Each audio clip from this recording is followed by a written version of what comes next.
A lot of the feedback that we get from employers is a lot of people within their resumes and interviews are not very good at connecting their skills to actual experiences and places where they got it to then prove that they have that skill. So building up your case study of experiences and proof of your results is really important. So if you put all those little pieces together there of you unravelled, you get to the last bit, which is my pitch.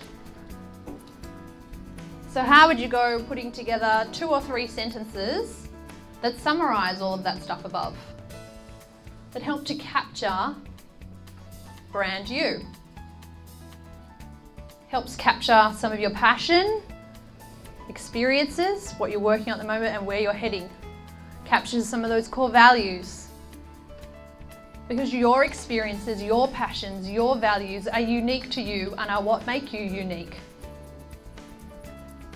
And therefore what make your brand unique. So try and put that 2 or 3 sentences together.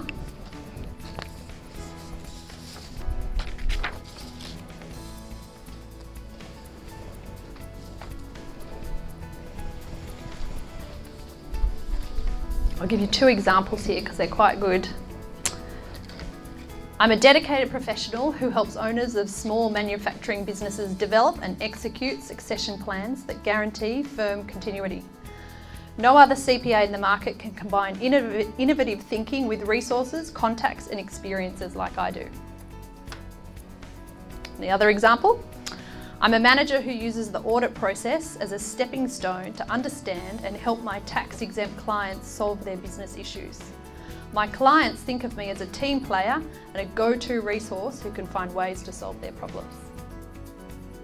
So 2 good examples of combining that sort of information you've got on your page.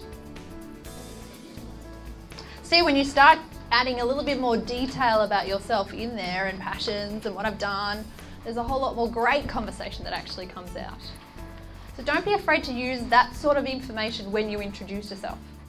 Rather than, so Shelley, for example, and sorry to pick on her, you know, what do you do at the moment? Yeah, working for Allianz. And it took me at least 5 questions to get to the point of learning that she's actually in the workers' compensation area, which is probably what you should have led with, to give me a really good idea at the beginning where you're at. Because you never know who I am and who I might be connected with, etc. Yeah? So where do we start using that information? So I encourage you to keep going with unravelling yourself, and it's a continual process, of course, because brands can evolve. So this is your brand at the moment. You can then change that along the way. But the more focus, the more clarity that you have about yourself, the easier it is to then look at, well, how can I actually get that out there to people? So you might then think of your other 3 words that you had before, your 3 brand words. Do they still stand as your top 3 brand words? Or would you like to change some of them now that you've looked at yourself a little bit more in detail? But the other thing, the next step that you want to think about is always making sure you customise. And that's really important. Branding, yes, is a more general thing over the top rather than really specialised in things. But these days, from an interview, which is part of your personal branding, to how you introduce yourself in a certain situation, all of it does actually need to be customised. And the most important thing to think of with customising is always thinking about it from the other person's point of view. And that's really important. And we still get feedback from employers about people who come into interviews or in their resumes, and I've read countless cover letters, etc.